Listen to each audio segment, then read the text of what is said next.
영조 52년 이벽 선생이 23살이 되던 해 봄이었다. 영조 임금이 돌아가시고 정조 임금이 왕위에 올랐다. 정조가 왕위에 오르자 남인의 우두머리인 채제공이 임금의 신임을 두텁게 받게 되었다. 영조가 사도세자를 뒤주 안에 가두어 죽이라는 명령을 내리던 때 채제공은 승지로서 땅바닥에 엎드려 영조의 옷자락을 잡고 그 명을 거두어 달라고 울면서 간하였다. 영조는 임종 때 정조 임금을 불러 나와 너의 아비 사도세자의 사이에 부자간의 인륜을 오직 바르게 아는 사람은 채제공 한 사람뿐이다. 내게는 충성된 신하요 내게는 아비와 같은 신하이니라 하고 유언을 하였다.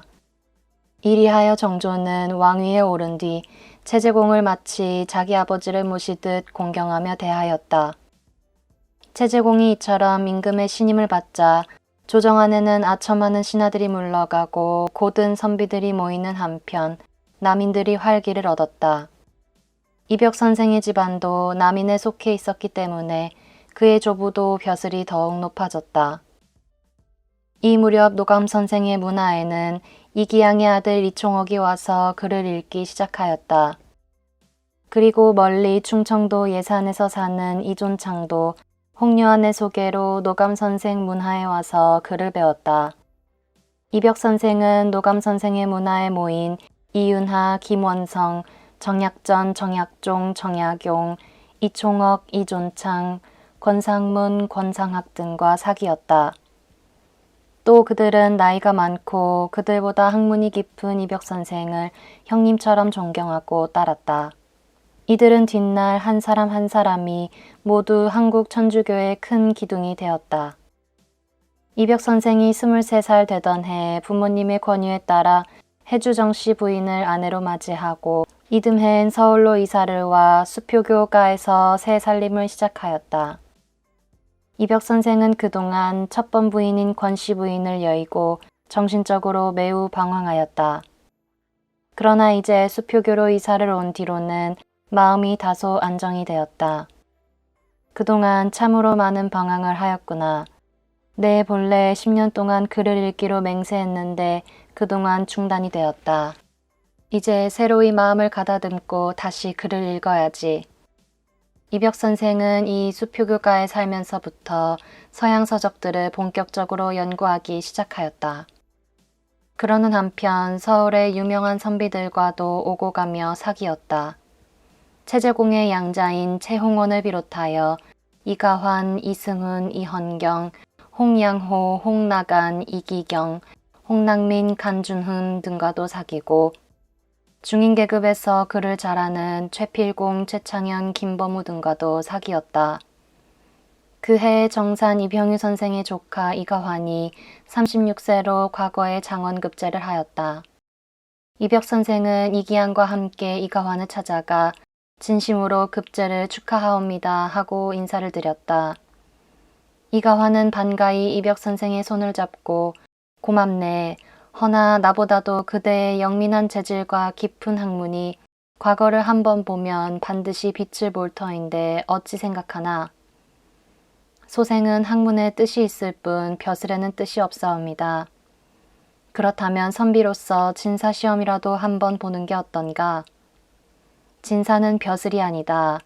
당시 선비로서 인정해주는 자격이었다.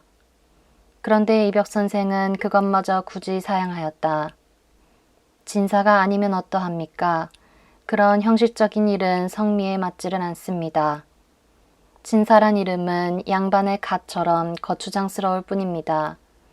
양반이 갓을 안 쓰면 머리가 얼마나 가볍고 편합니까? 괜히 갓을 머리에 무겁게 쓰고 고생을 하지요. 하긴 그러네.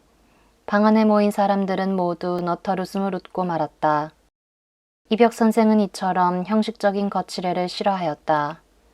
그보다는 안으로 깊은 학문을 사랑하였다. 이러한 이벽 선생의 소문이 선비들 사이에 퍼져나가자 젊은 선비들 중 뜻있는 선비들이 이벽 선생의 수표동집을 찾아들기 시작했다. 이 무렵 다사는 16세로 결혼을 하고 벼슬살이 하는 그의 아버지를 따라 두 형 정약전, 정약종과 함께 서울 명례방에 와 글 공부를 하고 있었다. 다사는 그의 형 정약종과 함께 자주 이벽 선생의 집을 찾아와 학문을 이야기하고 또 모르는 것을 묻기도 하였다. 다사는 이벽 선생보다 8살이 아래이지만 이벽 선생은 다산을 학문적인 친구로 사귀었다. 하루는 이승훈이 이벽 선생을 찾아왔다. 이승훈은 그때 정약전 정약종과 함께 노감 선생의 문화에서 글을 배우고 있었다. 이벽 선생은 이승훈을 통하여 노감 선생 문화에서 글을 읽는 제자들의 소식을 듣고 마음 흐뭇하게 여겼다. 이승훈은 이벽 선생보다 2살 아래였다. 다산의 누님과 결혼을 하고 과거를 보기 위해 열심히 글을 읽고 있었다. 이승훈이 물었다. 이공께서는 요즘 무슨 책을 보시오? 나는 요즘 서양 학문의 서적들을 읽고 있소. 서양 학문은 중국의 옛 성현으로도 미치지 못하는 바가 참 많소. 참으로 진리이오. 이벽 선생의 눈빛은 빛나고 있었다. 이승훈은 잠시 고개를 끄덕이며 나도 광암이 일찍부터 서학을 연구한다는 말은 들었소만 그처럼 깊이 연구하고 있는 줄은 몰랐소이다 하고 말하였다.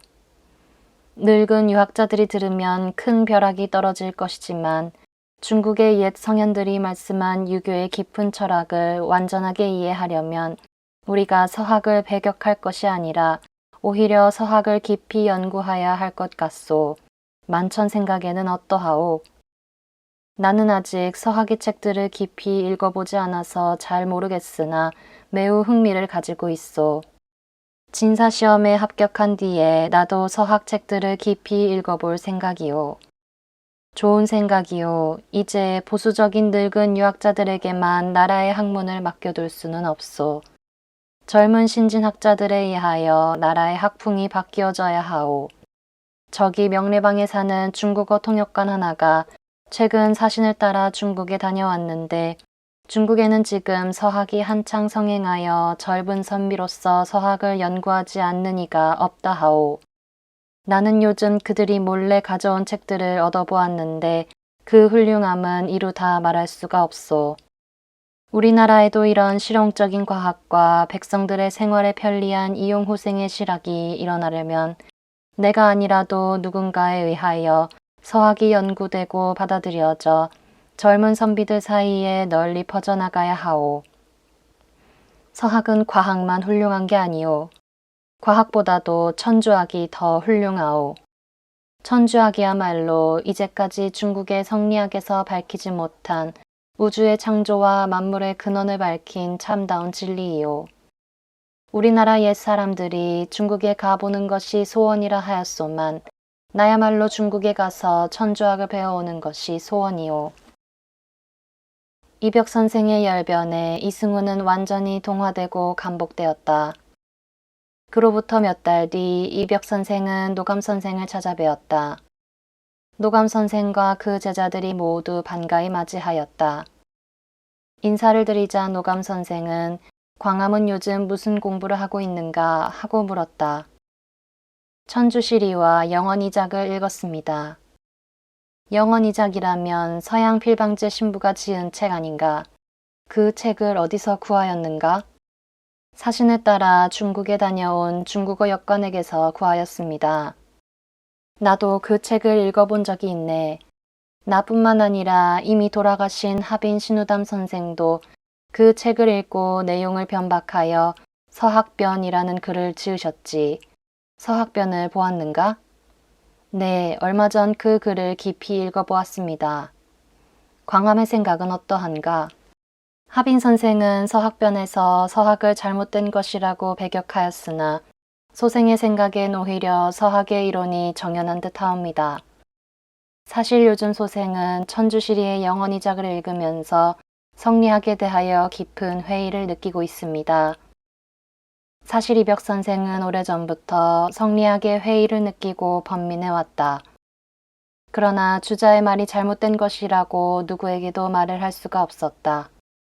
만약 함부로 잘못 말을 하였다간 목숨을 잃을지도 모를 만큼 유학자들의 서슬이 푸르렀기 때문이다.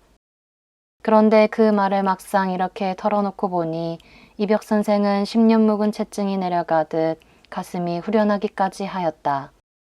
노감 선생은 이러한 이벽 선생의 말을 묵묵히 듣고 있다가 입을 열었다. 나도 서학의 여러 책들을 읽어보면서 성리학과 비교해보고 있네.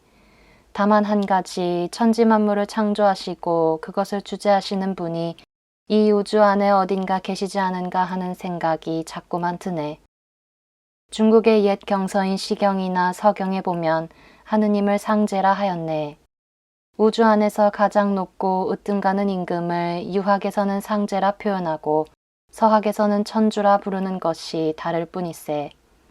해서 주자도 일찍이 경제잠이란 글을 지으실 때 그 이관을 바르게 하고 높이 하늘을 우러러보며 마음을 가다듬고 앉아 하느님을 마주한다고 하였는데 그 하느님이 서학에서 말하는 천주님이 아니겠는가? 노감 선생은 여기에까지 깊이 생각하고 계셨구나. 이벽 선생은 놀라지 않을 수 없었다. 한참 후에 노감 선생은 내 이 다음에 조용한 틈이 나면 서학의 여러 가지 어려운 문제들을 의논할 강학을 한번 할 생각이네. 왜 언젠가 주어사에 가서 한번 열었지 않았는가?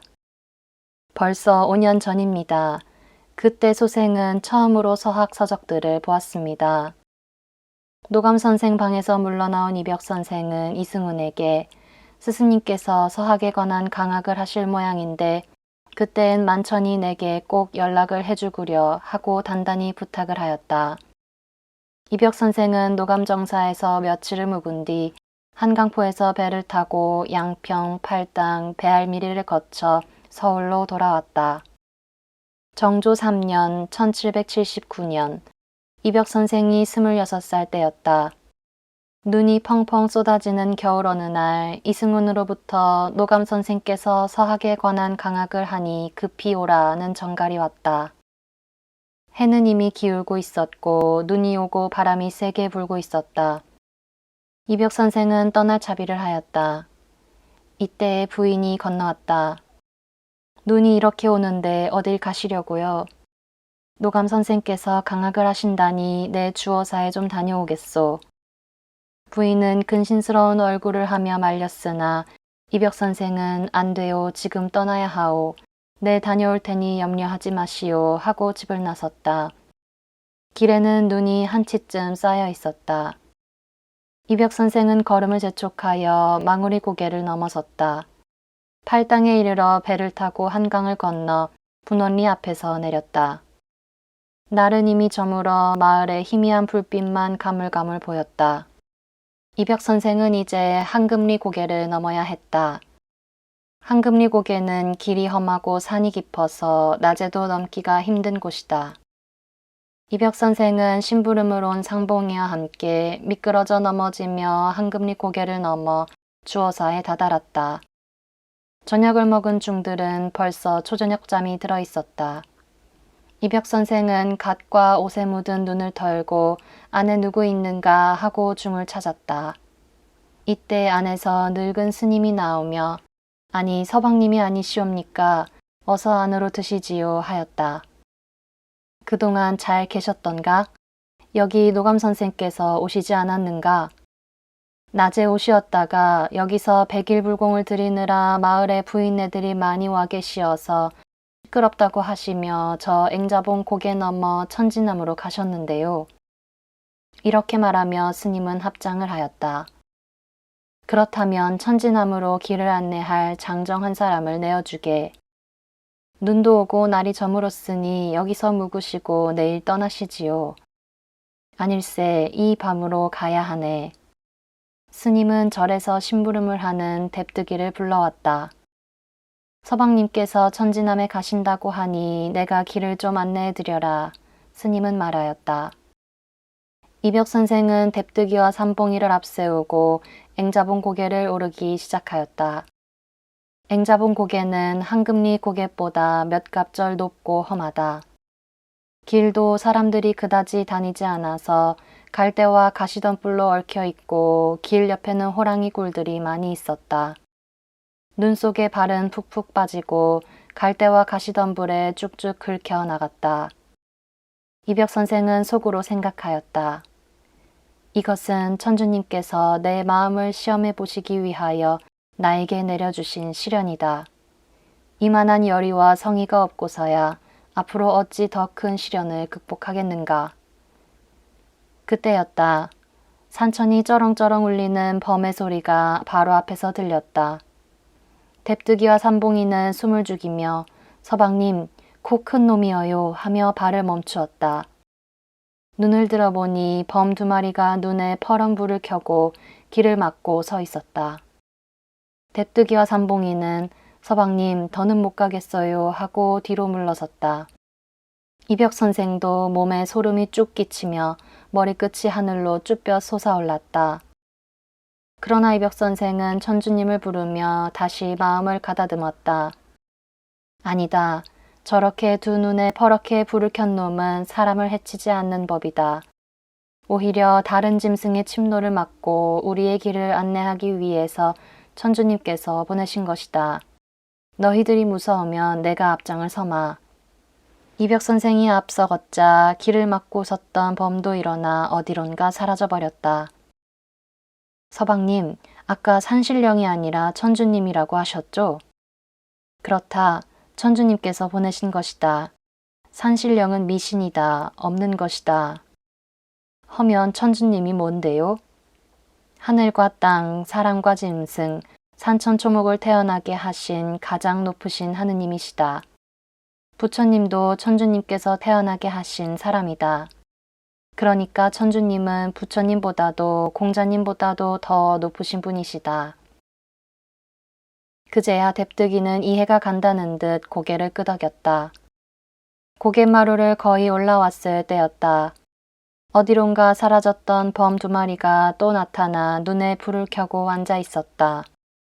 서방님, 또 나타났는데요? 괜찮다. 천주님께서 다 보호해 주실 테니 걱정 말고 올라가자. 이벽 선생이 앵자봉 고갯마루에 올라섰을 때엔 어느새 범이 가버리고 없었다.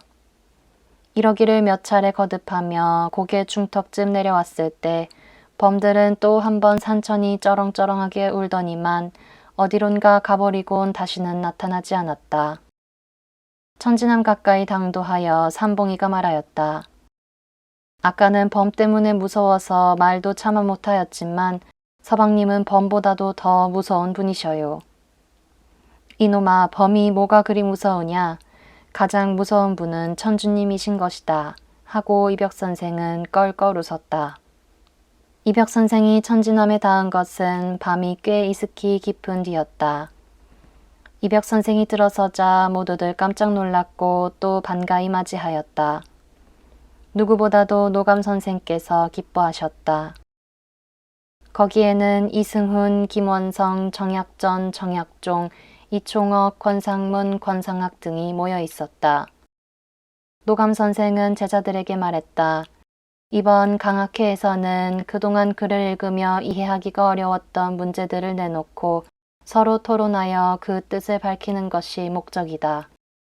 그러므로 각자 글을 읽으며 어려웠던 문제들을 내놓고 연구해 보아라. 노감 선생의 말씀에 따라 제자들은 이번 강학회에서 토론할 문제들을 먼저 선정하였다. 첫 번째로 선정된 것이 실학의 문제였고, 두 번째로는 성리학에서 200여 년간 논쟁을 벌여온 성과 리와 기의 문제였고, 세 번째로는 하늘의 문제였다. 이렇게 토론할 문제를 선정한 그들은 먼저 노감 선생에게 그 문제들을 보이고 하루 한 가지 문제씩 토론해 가기로 하였다.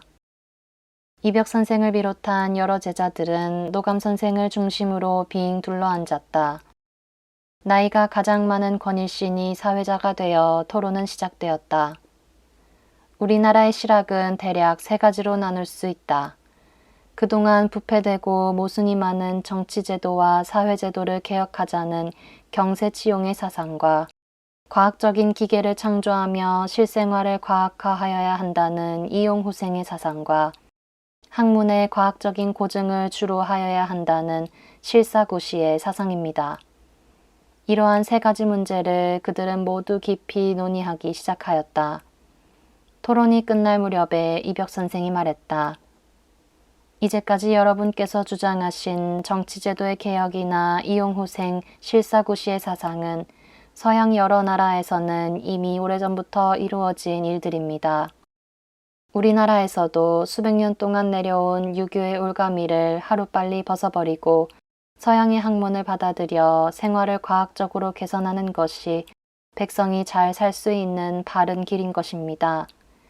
유교만이 옳고 서양의 학문은 그르다고 생각하는 편견은 버려야 합니다.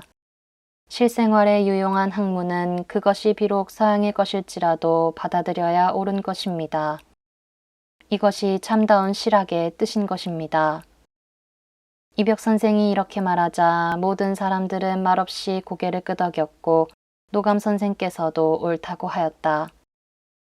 강학회 첫날부터 이벽 선생은 서양 학문의 발전과 우수성을 강조하며 은연중에 강학회의 성격을 서학 강학회로 바꾸어 가고 있었다. 그 다음 날은 성리학에서 가장 많은 논쟁을 불러일으킨 성과 리와 기의 문제들을 토론하기 시작하였다. 그 무렵 우리나라에서는 성에 관하여 두 가지 학설이 있었다. 하나는 사람과 사물은 리는 같으나 그 성은 다르다는 리동성이설이요. 하나는 사람과 사물이 다 같은 성을 지녔다고 주장하는 인물동선론이었다. 강학회에 모인 사람들은 열띤 토론을 벌이기 시작하였다. 이때 이벽 선생은 그 두 학설을 모두 부인하며 다음과 같이 말했다. 나는 최근에 서학에 관한 책들을 깊이 읽어보았습니다. 거기에는 성리학에서는 생각지 못한 새로운 진리가 들어있었습니다. 이 우주 안의 모든 사물은 자립자와 의뢰자로 나눌 수 있습니다. 자립자는 제 혼자 힘으로 자립할 수 있는 것이며 의뢰자는 반드시 다른 사물에 의탁하여서만 존재할 수 있는 것입니다. 자립자가 의뢰자보다는 사물에 더 본질적인 것입니다. 그런데 성리학에서 말하는 리이니, 기이니, 태극이니 하는 것들은 자립자가 아니라 의뢰자입니다. 이러한 의뢰자가 어떻게 만물의 근원이 된단 말입니까? 만물의 근원은 이 세상의 대군대부이신 천주님이십니다. 창조하실 때 사람에게는 영혼을 불어넣어 주시고 동물에게는 각혼을 주시고 식물에게는 생혼을 넣어 주신 것입니다. 그렇기 때문에 생혼을 지닌 식물은 생명은 있으나 움직일 수 없으며 각혼을 지닌 동물은 생명을 지니고 움직이면서 지각을 할 수 있으며 영혼을 지닌 인간은 이 모든 것들보다도 뛰어난 것입니다. 그리고 영혼은 불멸한 것입니다. 사람이 죽은 뒤에도 이 영혼은 남아있어서 천주님의 심판을 받습니다. 이 세상에서 천주님께 죄를 지은 사람의 영혼은 지옥으로 가고 천주님을 믿고 천주님께 죄사함을 받은 사람의 영혼은 천당에 올라가 영생복락을 누릴 수 있는 것입니다.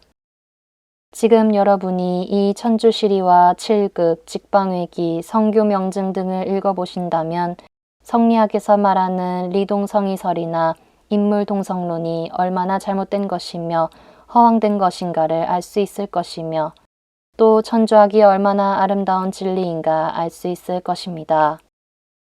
이렇게 말한 이벽 선생은 한쪽 구석에 놓아둔 책 보퉁이에서 천주시리, 칠극, 직방외기, 성교명증 등의 책을 꺼내어 그들 앞에 내어놓았다. 강학회에 모인 사람들은 모두 한 권씩 들고 가 촛불을 켜놓고 밤을 새워 읽으며 여기저기서 토론을 하기도 하고 참으로 아름다운 진리라고 감탄을 하기도 하였다. 이리하여 이제까지 배운 성리학과 실학에 관한 어려운 문제들을 토론하기 위하여 모인 천진남 강학회는 이벽 선생에 의하여 완전히 천주학 강학회로 바뀌어지고 말았다. 천주시리, 칠극, 직방외기, 성교명증 등을 밤을 새워 읽고 난 그들은 천주교야말로 성리학에서 밝히지 못한 우주의 근원을 밝힌 아름다운 진리다 라고 외치며 이 아름답고 새로운 진리를 믿고 실천하기로 뜻을 모았다.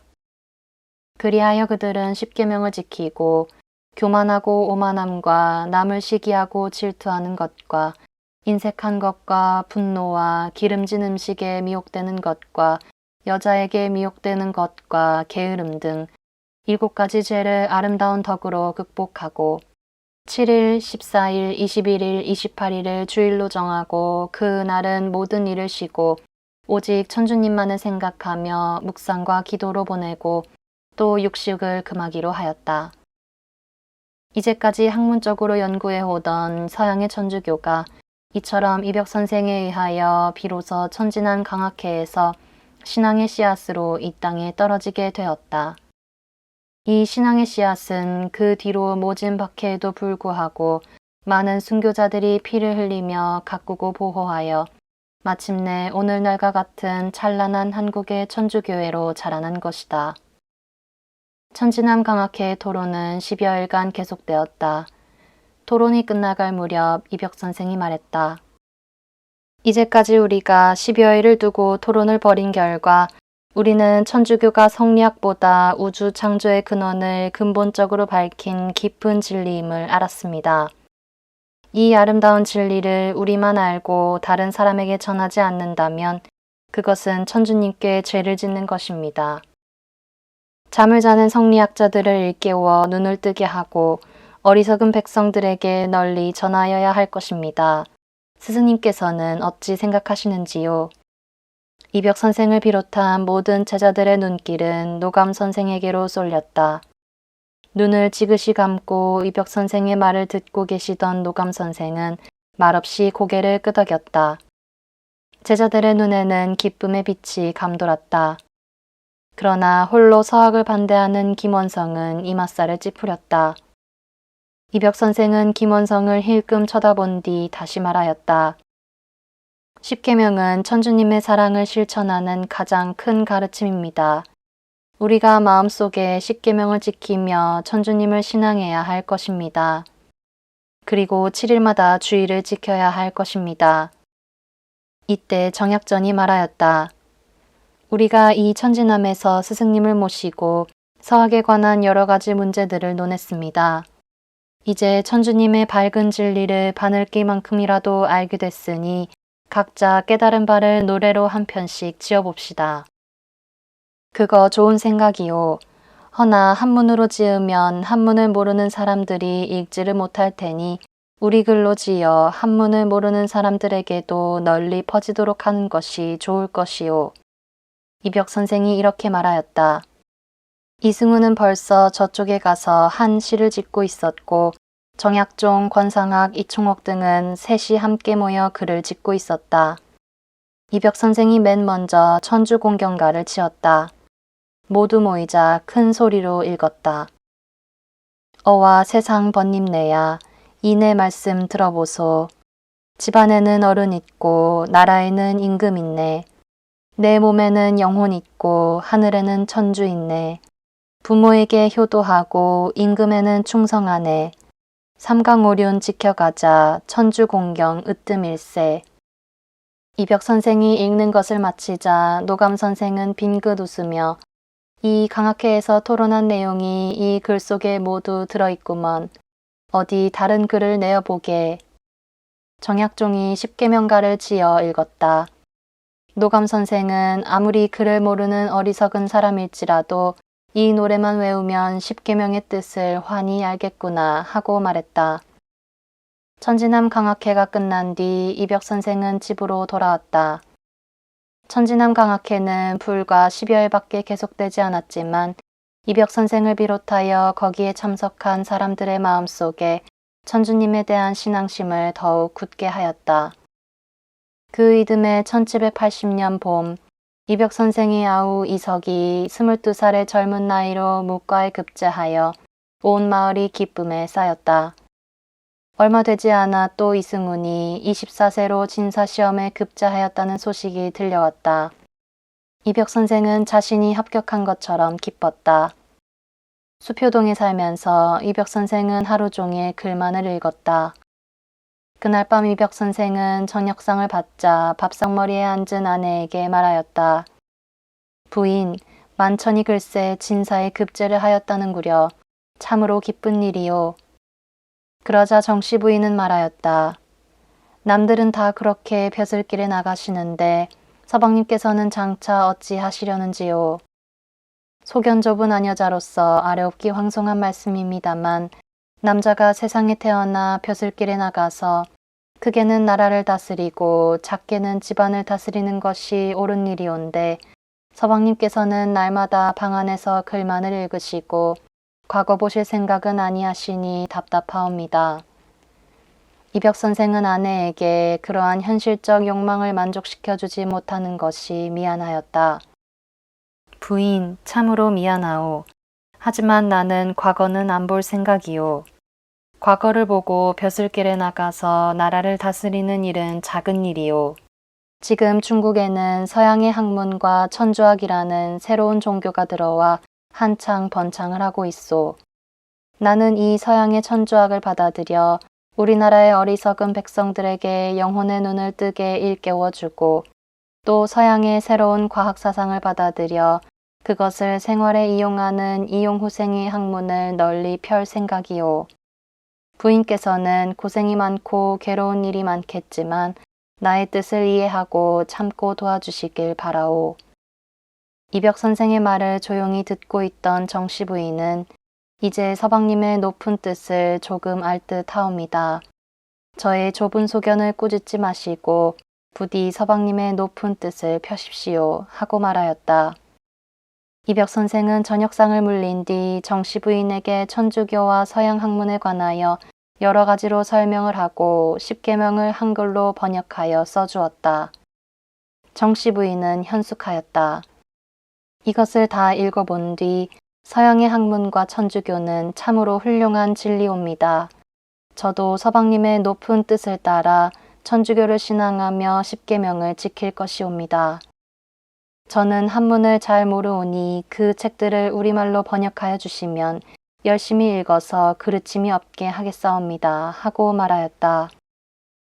이벽 선생은 정씨 부인의 말에서 두 가지 큰 힘을 얻었다. 하나는 부인의 천주교 신앙에 대한 찬성이었다. 이벽 선생의 마음속에는 희망과 용기가 샘솟았다. 또 한 가지는 천주교 서적을 번역하여 달라는 부탁이었다. 천주교 서적을 우리 글로 번역해 달라는 것은 참으로 좋은 생각이요. 비단 부인뿐 아니라 한문을 모르는 사람들이 널리 읽을 수 있도록 내 틈틈이 우리 글로 번역을 해드리리다. 이로부터 이벽 선생은 틈나는 대로 천주교 서적들을 한글로 번역하여 부인에게 읽도록 하였다.